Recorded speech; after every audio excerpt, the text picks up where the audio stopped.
Asher, sapat ba ang mga barko at pondo ng pamahalaan para magamit sakaling pauwiin ang mga OFW mula sa Taiwan? Kailang hindi na ipinapubliko ng mga kaukulang ahensya ng pamahalaan, pangunahin na ang Department of Foreign Affairs and DFA. Itong mga detalye nga, itong kanilang tinatawag na contingency plan. Ito ay kung sakaling magsagawa ng repatriation ng mga overseas Filipino workers mula sa Taiwan.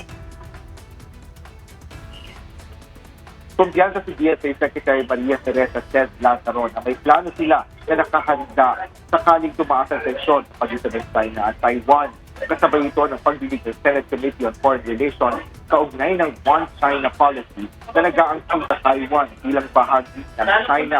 Ayon kay Senador Ivy Marcos, chairperson ng komite, tatamaan ang halos nasa 200 mga Pilipino na nasa Taiwan kung ibigis ng China ang pag-angkin sa Taiwan.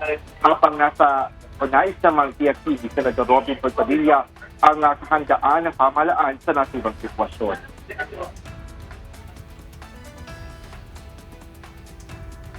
Meron na raw po ba kayong naisip na paraan kung para sila ay halimbawa po nagkaroon ng kaguluhan, sila po ay maibalik kaagad dito sa Pilipinas? Meron na po tayong ganung plano?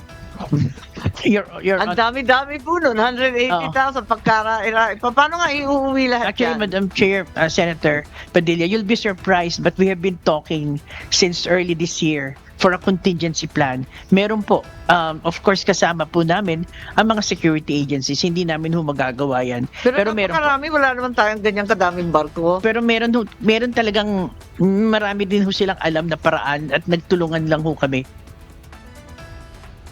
Kinumpirma naman ni Migrant Workers Undersecretary Bernard Olalia na umaabot sa nasa 169,000 ang mga OFW sa Taiwan.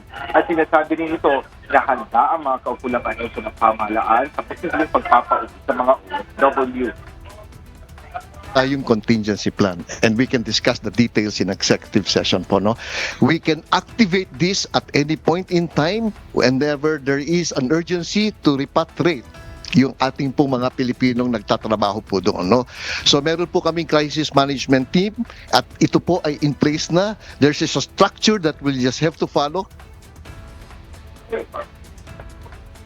Kaya sa ngayon ay kasalukuyang pa rin sinasagawa ang executive session ng pag-meeting for committee, Senate Committee on Foreign Relations, kabilang yan ng mga kaukulang ahensya ng pamahalaan ng DFA at DFW at ang iba pa. Sa pagdinig naman ng Senado kanina ay hinimok rin ni Senador Erwin Tulfo ang DFA na pag-aralan at repasuhin ang posisyon ng Pilipinas sa ugnay ng One China policy.